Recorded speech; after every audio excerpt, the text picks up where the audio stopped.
Dulu ini Sayyidina Hasan al-Basri radhiyallahu ta'ala anhu warḍah, makanya terulang takarrarat al-huzn ala ahli Madinah, berulang-ulang kesedihannya. Kesedihan pertama ketika meninggalnya Rasul sallallahu alaihi wasallam, tidak ada musibah yang lebih besar daripada ini. Yang nomor dua, kembali berguncang Madinah dengan kesedihan kapan? Ketika Sayyidina Bilal naik untuk mengumandangkan azan ketika diperintah oleh Sayyidina Hasan dan Husain. Sudah diperintah sama Abu Bakar, Umar, Utsman radhiyallahu ta'ala anhum wa ardhah, nolak. Tapi kalau Sayyidina Hasan Husain gimana nolak nanti? Mau ngomong apa di depannya Rasul sallallahu alaihi wasallam? Berdiri azan.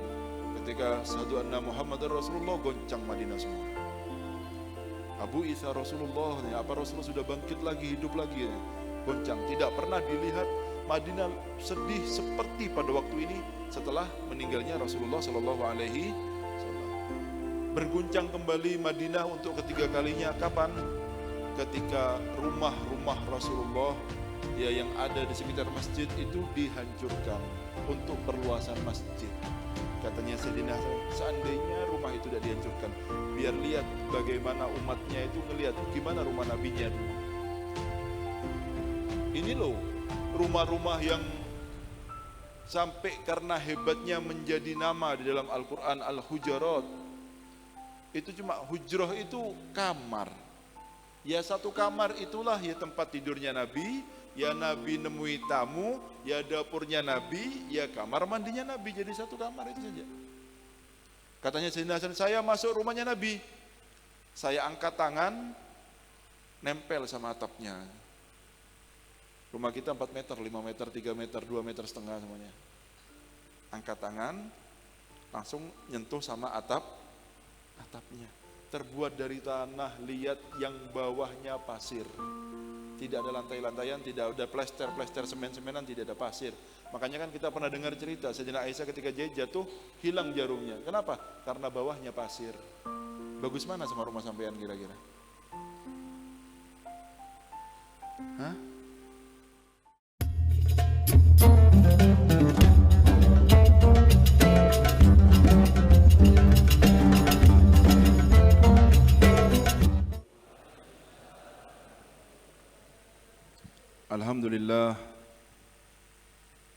Alhamdulillahilladzi hadana bi'abdihil mukhtari man da'ana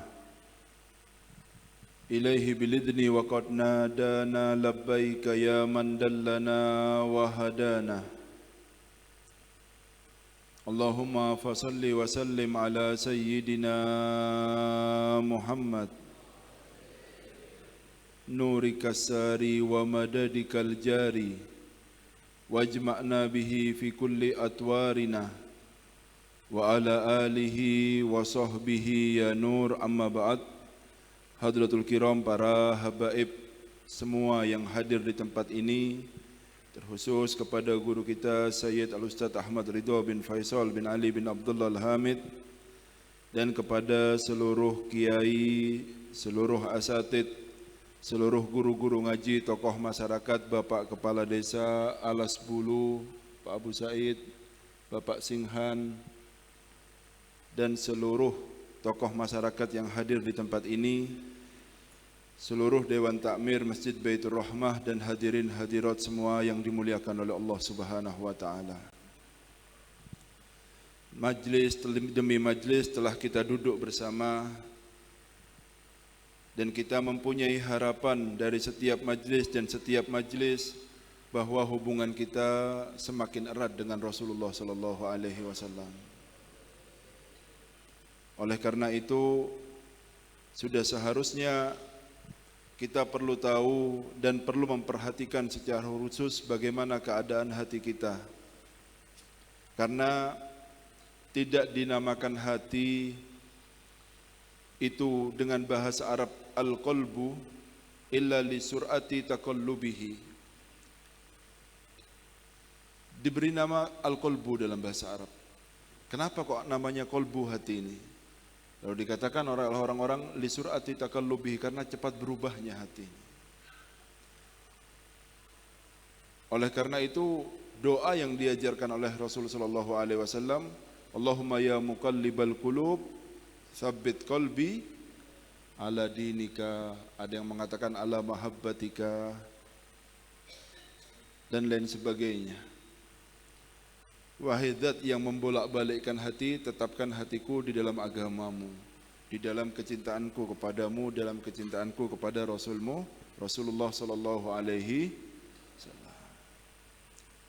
Oleh karena itu orang perlu memperbaharui rasa cintanya kepada Allah dan kepada Rasul sallallahu alaihi wasallam dengan memulai hari ketika dia bangun dari tidurnya untuk berniat dengan niatan yang baik dari apa yang akan dia lakukan pada hari tersebut. Saya ulangi lagi, orang perlu memperbaharui niat, ya, niat setiap hari ketika dia bangun dari tidurnya, apa yang akan dia lakukan pada hari ini untuk mendekatkan dirinya kepada Allah dan kepada Rasulullah sallallahu alaihi wasallam. Orang boleh dia beribadah dengan ibadah yang tampak dan itu bagus. Tetapi dia perlu mempunyai amalan yang tidak ada orang yang mengetahuinya. Khubai'atin, ya, mukhabba'at, ataupun apapun namanya. Jadi amalan yang tersembunyi inilah nanti yang kita harapkan ketika kita ini sudah putus asa dengan semua amal-amal kita. Ternyata di sana ada penyakit sehingga membuat tidak diterima. Amalan yang kita sembunyikan inilah yang akan menjadi penolong kita nanti di hadapan Allah Subhanahu wa ta'ala. Karena harapan kita, walaupun kita melihat bahwa diri kita tidak pantas, tetapi kita masuk dalam golongan orang-orang yang solihin. Dan doa para nabi yang terdahulu supaya mereka masuk dalam golongan orang-orang yang soleh. Oleh karena itu pernah Sayyidina Fudail bin Iyad radhiyallahu ta'ala anhu ardoh, beliau kunyanya Abu Ali. Lalu ditanya, ya Aba Ali, mata yakunur rajul solehan, kapan orang itu bisa dikatakan sebagai orang soleh? Lalu dijawab oleh Sayyidina Fudail, beliau berkata, idza kanatin nasihatu fi niyatihi. Yang pertama, apabila di dalam hatinya itu ada niatan untuk nasihat. Maksudnya dia tidak berkata kecuali niatnya untuk nasihat, baik kepada dirinya dan kepada orang-orang yang sekitarnya. Dia mengaji di hadapan istri dan anak-anaknya, bukan untuk ujub atau bukan untuk menampakkan kalau dia adalah orang yang senang dengan mengaji, tidak, tapi niatnya untuk memberikan nasihat. Dia berkata-kata dengan perkataan yang baik, tidak sampai keluar perkataan buruk dari mulutnya. Niatnya adalah memberikan nasihat. Dia menggunakan pakaian yang sesuai dengan ajaran Rasulullah sallallahu alaihi wasallam biar dilihat oleh orang-orang bahwa kita adalah pengikut Rasulullah. Niatnya adalah memberikan nasihat kepada orang-orang yang melihatnya. Dan panjangkan. Ya, silahkan luaskan makna ini. Ya, karena kita menampakkan sisi kebaikan daripada apa yang kita lakukan, bukan untuk apa-apa, tapi kita berniat untuk memberikan nasihat kepada orang-orang yang melihatnya. Karena perlu ada amalan-amalan yang ditampakkan dan perlu ada amalan-amalan yang disembunyikan.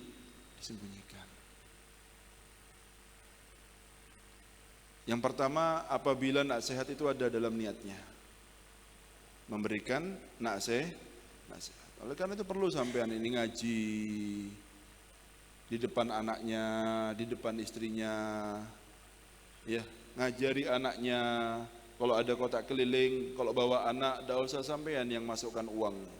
Berikan ke anaknya, biarkan anaknya yang masuk. Niat untuk memberikan pengajaran dan nasihat kepadanya. Begini seharusnya orang untuk melatih anaknya dermawan mulai kecil.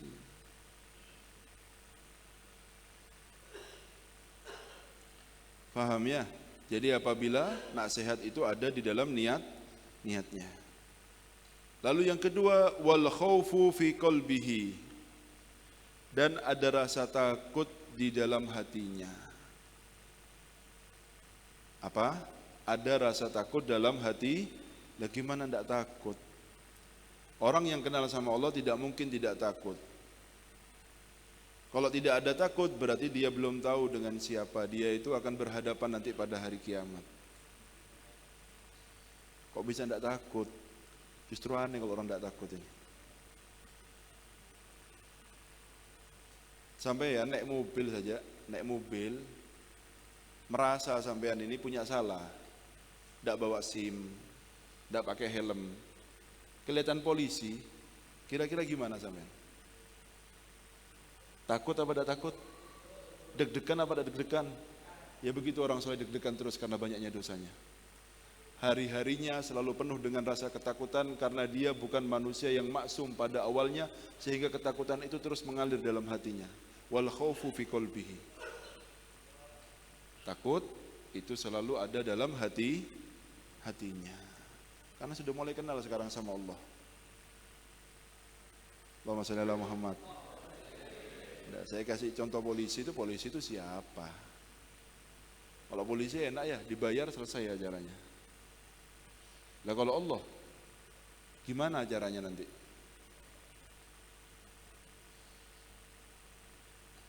Sampai dalam Al-Quran manusia itu ketika melihat adab sudah tampak ada di depannya, ya yawaddu law yaftadi yauma idin bibani. Orang itu walaupun anaknya dimasukkan neraka semua, tidak apa-apa, yang penting saya selamat. Anaknya buah hati masukkan sudah, yang penting saya selamat. Ketika melihat adab yang dia itu akan membuat gila dan terangkat akal sehatnya. Lalu waman fil ardi jami'an summa yunji. Saat dunia masukkan neraka kabeh sudah, tidak apa-apa, sudah teman kamu, semuanya sudah. Yang penting dia selamat. Luar biasa, bagaimana itu sampai orang sampai kayak gila seperti itu. Memang sudah adil, ini maha kuasa yang marah. Ketika Allah memberikan nikmat dengan nikmat yang sangat luar biasa bagi orang-orang yang masuk surga, begitupun ketika Allah murka, kemurkaannya tidak bisa dibayangkan dengan apapun. Sampai seandainya seluruh yang ada di dunia ini dikorbankan, yang penting dia selamat. Ketika orang mempunyai keyakinan dengan ayat ini, bagaimana kira-kira keadaan rasa takutnya kepada Allah Subhanahu wa taala? Ya, dan rasa takut itu selalu ada di dalam hatinya. Ngeliat polisi deg-degan ya, gimana ngeliat malaikat nanti? Faham ya? Yang nomor 3, wasidqu fi lisanihi, jujur di lidahnya. Seorang mukmin itu mungkin bermaksiat, tetapi kalau bohong tidak, akan terangkat imannya tersebut. Sampai ketika berbicara tentang Rasul sallallahu alaihi wasallam, rutbah siddiqiyah, ini wali-wali yang tertinggi ini. Karena di balik satu sifat ada sifat yang mengikuti pasti. Contoh, kalau sampean sudah mulai ada cinta dalam hatinya, pasti ada sifat satu. Apa itu? Rindu. Tidak mungkin seseorang cinta tanpa rindu, tidak ada. Pasti itu sudah ya, tidak bisa tidak. Begitupun jujur. Innar rajula la yasduq, kata Rasulullah SAW. Benar-benar dia jujur. Jujur yang pertama itu tampak daripada lidahnya. Karena dari sini orang dikatakan jujur atau tidak, lidah pertama. Lalu kata wa yataharra sidq, yubalik fis sidq, mengembangkan kejujurannya. Yang pertama hanya lidahnya, lalu itu berkembang ke matanya, ke telinganya, ke kemaluannya dan lain sebagainya. Karena orang kalau jujur, ya itu ada satu sifat yang mengikutinya. Apa itu? Amanat. Kalau dikasih tugas, ya sudah itu jujur. Jujur dalam waktunya, ya jujur dalam pekerjaannya, ini yang membuat berkah nanti. Kalau sampean punya pekerjaan yang amanat sama waktu, insya Allah berkah. Amanat akhirnya apa? Ya taharrus sidq. Akhirnya apa? Matanya dijaga karena ini amanat, telinganya dijaga, lidahnya dijaga, kemaluannya dijaga. Apa? Katanya Rasul, hatta yuktaba indallahi siddiq. Akhirnya dia menjadi wali yang paling tinggi karena rasa jujur dan amanat yang ada dalam hatinya. Karena yang namanya jujur itu mengikuti sifat yang selanjutnya, yaitu amanat. Terutama yang megang-megang uang ini hati-hati. Uangnya umat ya. hati-hati, yang amanat. Lawannya daripada jujur itu adalah al-kidbu, al-kadhibu, dusta, bohong. Innar rajula la yakdzib, kata Rasulullah SAW. Sesungguhnya seorang laki-laki benar-benar dia itu berdusta. Yang pertama, dusta itu dengan lisannya. Tetapi wa yataharral kidhib, yubalik fil kidhib. Akhirnya apa? Yang namanya bohong itu mempunyai sifat yang mengikuti di belakangnya. Orang kalau sudah bohong, pasti dia itu punya satu sifat, apa namanya? Khianat. Orang kalau sudah pendusta, pasti dia punya satu sifat yang namanya khianat. Itu tidak bisa tidak. Tidak mungkin orang jujur terus dia khianat, bukan jujur namanya itu. Orang jujur itu pasti dia amanat. Dan orang bohong pasti satu sifat yang mengikutinya yaitu khianat. Tidak mungkin orang jujur khianat dada. Atau orang pembohong amanat. Tidak ada kamusnya sama sekali dunia ini. Tidak ada kamusnya. Karena dia itu pertama bohong dari lidahnya, akhirnya apa? Khianat dia itu dengan matanya, dengan pendengarannya, dengan kemaluannya, dengan apapun yang dia miliki dan dititipi oleh Allah, hatta yuktaba indallahi kadzaban. Akhirnya ditulis kadzab, tukang bohong sama Allah Subhanahu wa taala. Maka dimulainya dari pertama kali itu dengan lidahnya dulu. Lidah. Bahkan jangan percaya, sampai kalau tukang bohong terus mimpi, berarti mimpinya pun bohong. Hanya orang jujur yang mimpinya bisa kita pertanggungjawabkan dan kita bisa benarkan. Yang mau mimpi Rasulullah SAW. Masa iya tidak kepingin? Pagi diniatkan sudah bahwa malam ini adalah malam liqa. Setiap pagi, kata saya bilang apa? Memperbaharui niat. Walaupun tidak bermimpi, dari pagi sudah diniatkan. Kalau malam ini adalah malam perjumpaan saya, harus saya bermimpi dengan Rasulullah SAW. Dijaga lidahnya, diperbanyak sholawatnya, dibaguskan ibadahnya. Bagaimana caranya kita ibadah dengan sesempurna mungkin. Kalau mau tidur yang bagus, tidak ada orang niat mimpi Rasulullah, ya terus tidurnya pakai kado pendek. Atau tidak pakai baju, tidur plong panas, Habib malaikat kabur melihat auratnya baik laki-laki atau perempuan. Makanya di rumah ini jangan dibiasakan ada orang yang membuka aurat di rumah sendiri, walaupun di rumah sendiri. Itu bukan kebiasaan kita. Rumah sendiri, kan keluarga semuanya pakai celana pendek kan enak, dingin, panas hawanya. Jangan seperti itu. Makanya saya bilang apa? Niatkan untuk nasihat pakai baju yang bagus ketika di rumah.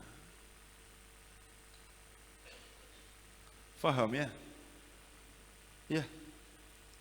Kalau mau niat mimpi Rasulullah, malam minta maaf sama Allah dosa-dosanya. Angkat tangannya, semoga malam ini malam pertemuan, pakai baju yang bagus. Pakai parfum, sikat gigi, wudu, pakai siwak, tidurnya yang bagus, dibaca doa-doanya. Paling terakhir minta semoga malam ini malam saya bisa bermimpi Rasulullah Sallallahu Alaihi. Tidak mimpi, tidak apa-apa. Selama masih ada harapan, ada kemungkinan. Yang masalah ini orang yang sudah hilang harapannya, ini yang bahaya ini. Tidak mimpi, tidak apa-apa, itu sudah bagus. Apa tidak tahu Rasulullah? Tahu, demi Allah. Hanya saja orang ini Rasulullah ini tidak mungkin menyanyiakan orang yang ingin bermimpi Rasulullah SAW. Hanya saja Rasulullah tahu maslahat bagi kita itu bagaimana. Maksudnya Habib, maksudnya Rasulullah ini kalau seandainya saya menampakkan diri saya kepada umat saya ini, bisa jadi nih ya, walaupun tidak pasti, bisa jadi akhirnya dia ini mahjub gara-gara mempunyai sifat ujub karena sudah bermimpi Rasulullah Sallallahu Alaihi. Saya sudah mimpi Kanjeng Nabi, sampai sudah pernah apa belum? Bisa jadi. Kalau sudah berharap ingin bermimpi Rasulullah, maka berikanlah kabar gembira kepada orang-orang yang seperti ini.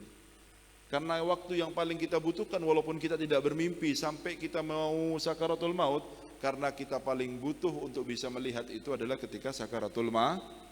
Kalau sampean mau meninggal dijemput sama Rasulullah, enteng keluarnya ruh itu.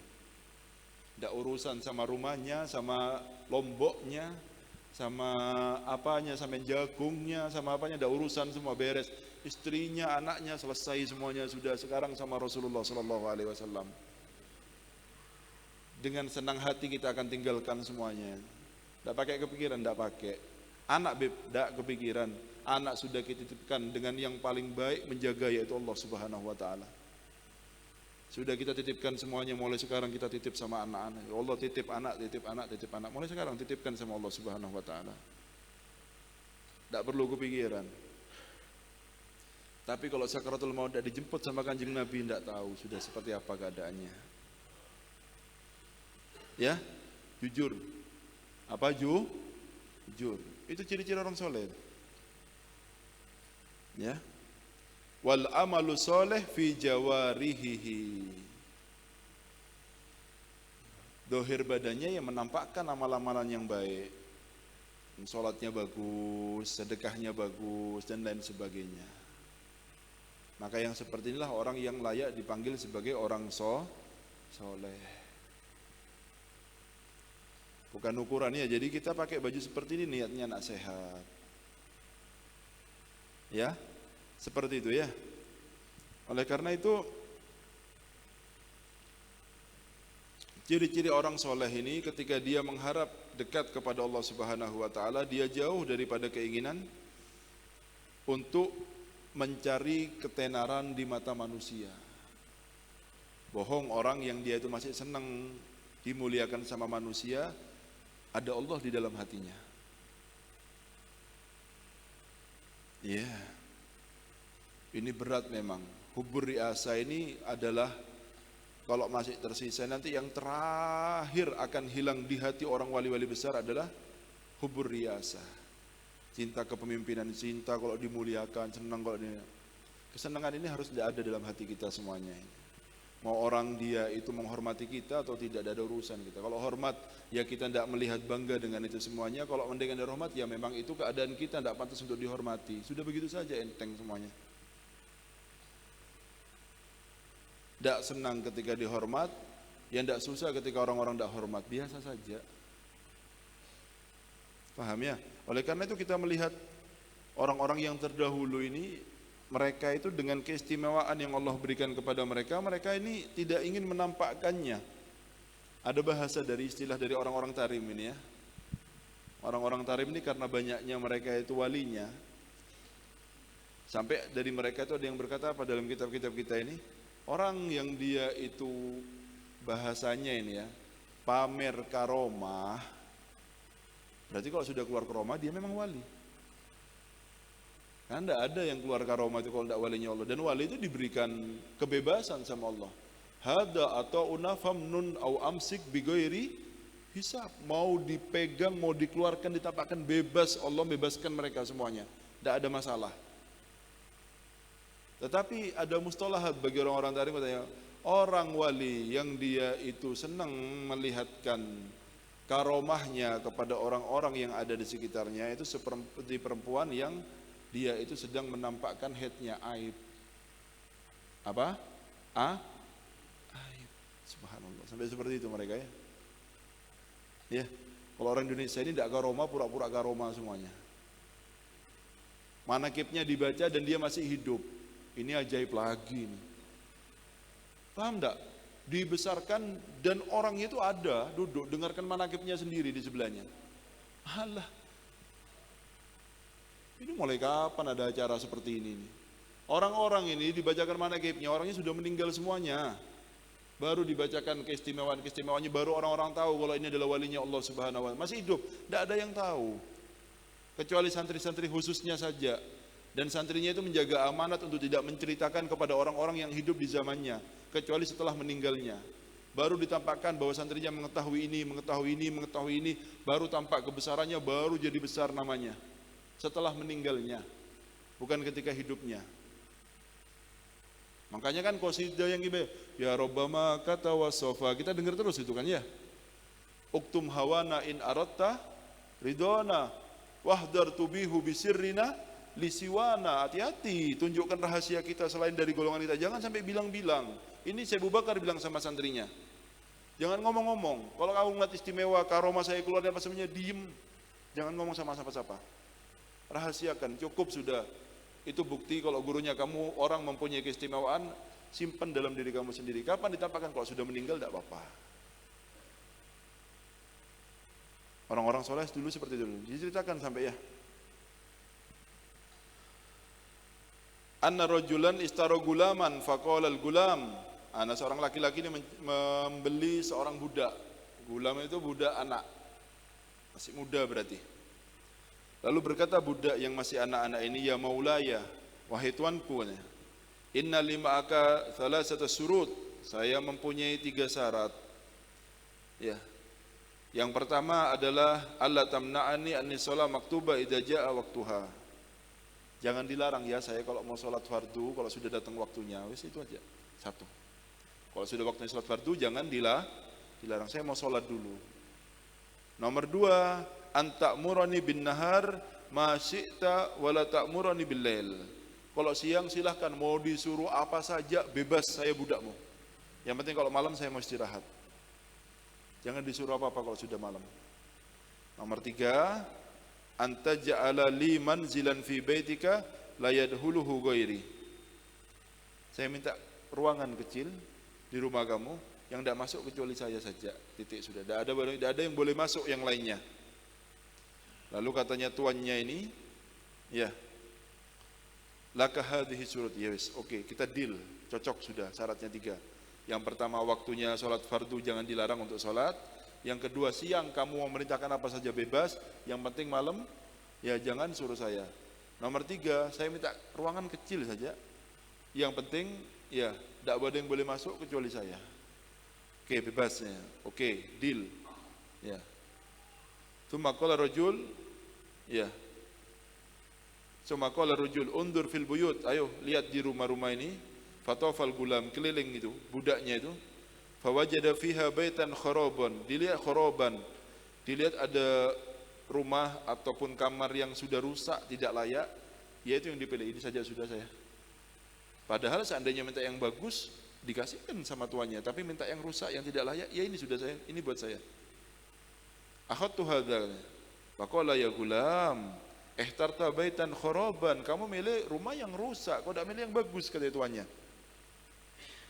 Ya. Faqala al-gulam ya maulaya ma'alimta andal kharab ma'allahi bustan. Wahai tuanku, apa kamu tidak tahu walaupun rusak kalau dia itu sama Allah maka itu akan jadi taman-tamanan yang indah. Bukan masalah bagus-bagusan bangunan. Ya. Makanya dulu ini Sayyidina Hasan Al-Basri radhiyallahu taala anhu warḍah. Makanya terulang takarrarat al-huzn ala ahlil Madinah. Berulang-ulang kesedihannya. Kesedihan pertama ketika meninggalnya Rasul sallallahu alaihi wasallam, tidak ada musibah yang lebih besar daripada ini. Yang nomor 2, kembali berguncang Madinah dengan kesedihan kapan? Ketika Sayyidina Bilal naik untuk mengumandangkan azan ketika diperintah oleh Sayyidina Hasan dan Husain. Sudah diperintah sama Abu Bakar, Umar, Utsman radhiyallahu taala anhum wa ardhah. Nolak. Tapi kalau Sayyidina Hasan Husain gimana nolak nanti? Mau ngomong apa di depannya Rasul sallallahu alaihi wasallam? Berdiri azan. Ketika syahadu anna Muhammadar Rasulullah, goncang Madinah semua. Abu Isa Rasulullah, apa Rasulullah sudah bangkit lagi, hidup lagi, goncang. Tidak pernah dilihat Madinah sedih seperti pada waktu ini setelah meninggalnya Rasulullah Sallallahu Alaihi Wasallam. Berguncang kembali Madinah untuk ketiga kalinya kapan? Ketika rumah-rumah Rasulullah ya yang ada di sekitar masjid itu dihancurkan untuk perluasan masjid. Katanya Sayyidina Hasan, seandainya rumah itu tidak dihancurkan, biar lihat bagaimana umatnya itu ngelihat gimana rumah nabinya dulu. Ini loh rumah-rumah yang sampai karena hebatnya menjadi nama di dalam Al-Quran Al-Hujarat. Itu cuma hujrah itu kamar. Ya satu kamar itulah ya tempat tidurnya Nabi, ya Nabi nemui tamu, ya dapurnya Nabi, ya kamar mandinya Nabi. Jadi satu kamar itu saja. Jadi kalau ada tamu cuma dikasih tabir istrinya, tempat tidurnya, sisa ruangan yang kecil itu ya di situ Nabi nerima tamunya. Katanya Sayyidina Hasan, saya masuk rumahnya Nabi, saya angkat tangan, nempel sama atapnya. Rumah kita 4 meter, 5 meter, 3 meter, 2 meter setengah semuanya. Angkat tangan, langsung nyentuh sama atapnya. Terbuat dari tanah liat yang bawahnya pasir. Tidak ada lantai-lantaian, tidak ada plester semen-semenan, tidak ada pasir. Makanya kan kita pernah dengar cerita Sayyidina Aisyah ketika jatuh hilang jarumnya. Kenapa? Karena bawahnya pasir. Bagus mana sama rumah sampean kira-kira? Hah? Kalau gedek masih enak ada angin-anginnya. Kalau pasir itu panasnya kayak apa? Sampean kalau mau tahu rumah pasir, ayo saya ajak ke Hadramut sampean. Keringetan sampean, barusan mati lampu saja sudah kipas-kipas semuanya bingung sudah baru sebentar. Hah? Iya. Allahumma shalli ala Muhammad. Ya. Lihat, biar tahu katanya saja, biar tahu bagaimana zuhudnya pemimpin mereka, bagaimana kehidupan pemimpin mereka. Tapi sayang rumah itu dihancurkan semuanya. Seandainya ditetapkan, dibiarkan begitu saja, biar umatnya setelahnya itu melihat gimana rumahnya Nabi Muhammad SAW. Rumah yang paling indah, yang paling bercahaya, yang paling sakinah, mawaddah dan rahmah. Jadi kita mengetahui rumah yang bagus itu bukan karena fasilitas yang lengkap, tidak, tapi yang seperti ini. Makanya dibilang walaupun rusak, kalau sudah sama Allah akan jadi kebun-kebunan yang indah sekali. Cerita sejarah dunia sekarang yang kita pelajari anak mondok sampai bertahun-tahun, itu ya dipelajari ya rumah kecil seperti ini nih, tempat turunnya wahyunya Allah Subhanahu wa taala. Walaupun dengan kecilnya Al-Qur'an turun di sini terus. Ya. Sudah? Ya, dipilih sudah. Sudah setelah dipilih, fakana yahdumu maulahu bin nahar wa tafarruq bil lail lil ibadati rabbih subhanahu wa ta'ala. Berkhidmat kepada tuannya ketika siang, menghabiskan waktunya ketika malam untuk beribadah kepada Allah subhanahu wa ta'ala. Fabainama huwa kadzalik ittafa maulahu dzata lailatin fid dar. Ketika kebiasaannya seperti itu, ini bosnya ini, tuannya kepingin keliling ketika malam. Keliling rumah-rumahnya. Ya namanya rumahnya dia, kan bebas. Cuma kan gulam ini ngasih syarat, jangan masuk kecuali saya. Paham ya? Fabalagha hujratal gulam, sampai kepada kamarnya budak tadi itu. Fa idza huwa munawwaratun, ya kamarnya ini terang, wal gulam sajid wa ala ra'sihi kindil minan nur. Ya, kamarnya terang benderang, sedangkan budak yang kerja pada siang itu dalam keadaan sujud, dan di atasnya ini ada kindil, ada lampu templek. Bahasa kita lampu templek, apa lampu templek ini? Ya lampu templek. Orang-orang kuno tahu lampu templek ini. Yang sekarang-sekarang tahunya lampu ini semuanya ya. Talpek, iya. Takut salah ngomong, saya ngomong talpek tadi ya. Bahaya ya. Kita tahunya lampu templek gitu saja sudah. Ya. Lampu tempel. Mu'allaq baina sama'i wal ard, yang tergantung di langit, maksudnya ngambang, digantungkan karena. Wal gulam yunaji rabbahu. Ini budak ini bermunajat kepada Tuhannya dan berkata apa? Ilahi aujabta alayya haqqa maulaya wa khadamtuhu bin nahar. Wahai Tuhanku, Engkau wajibkan kepadaku untuk memenuhi hak-hak Tuanku sehingga aku berkhidmat kepadanya pada waktu siang hari. Walaula dzalika, kalau bukan karena itu, mastaghaltu ya laili walan nahari illa bi khidmatika fa'dharuni ya Rabb.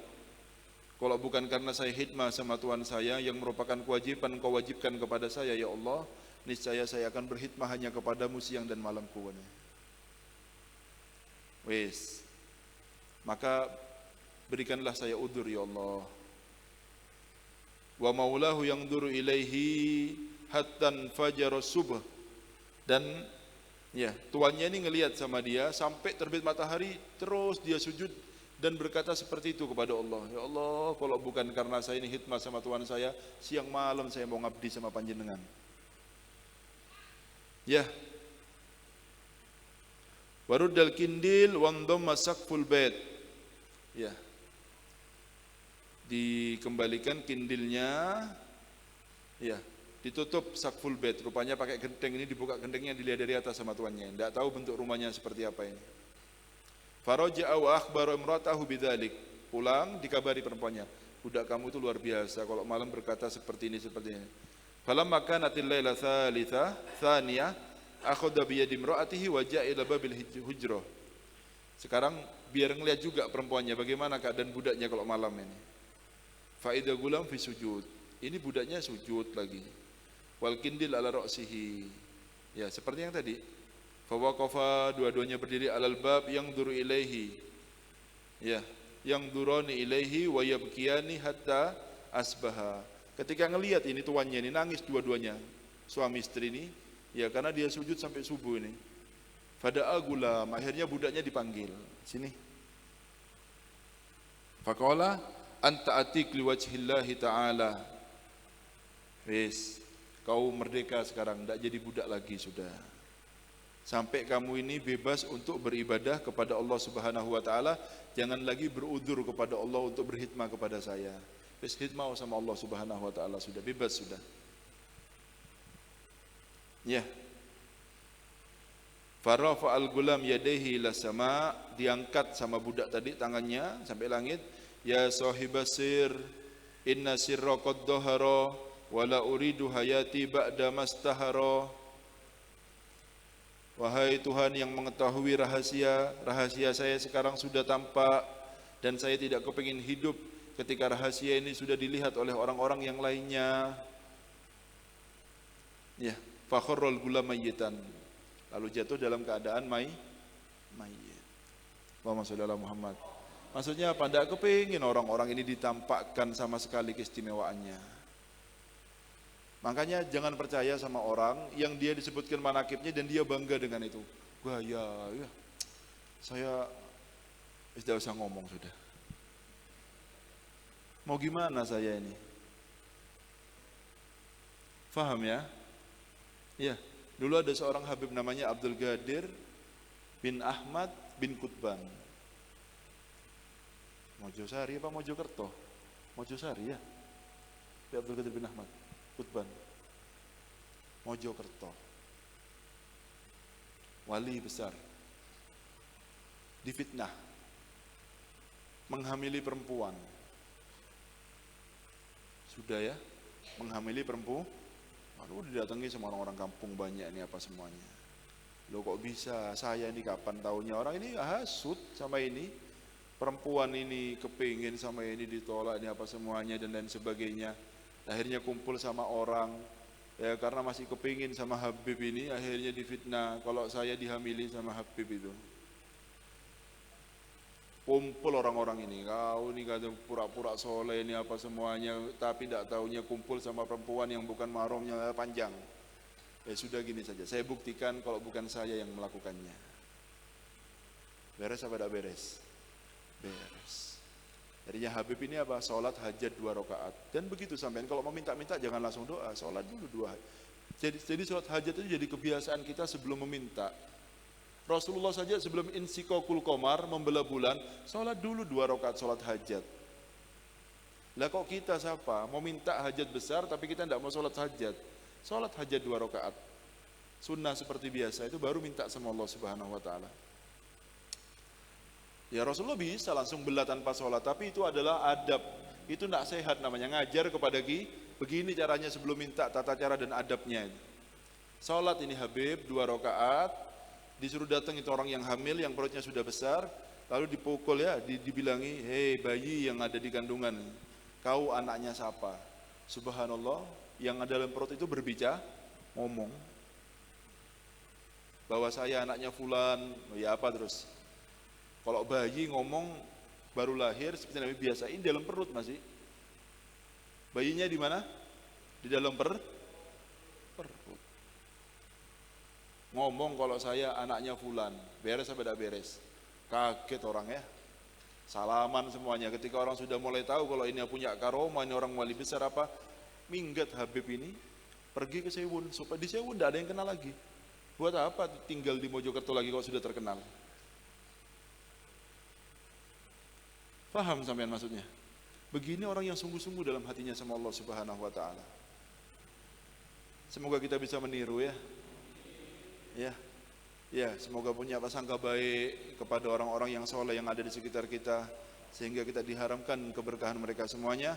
Semoga majelis demi majelis kita dalam keadaan yang lebih baik ya.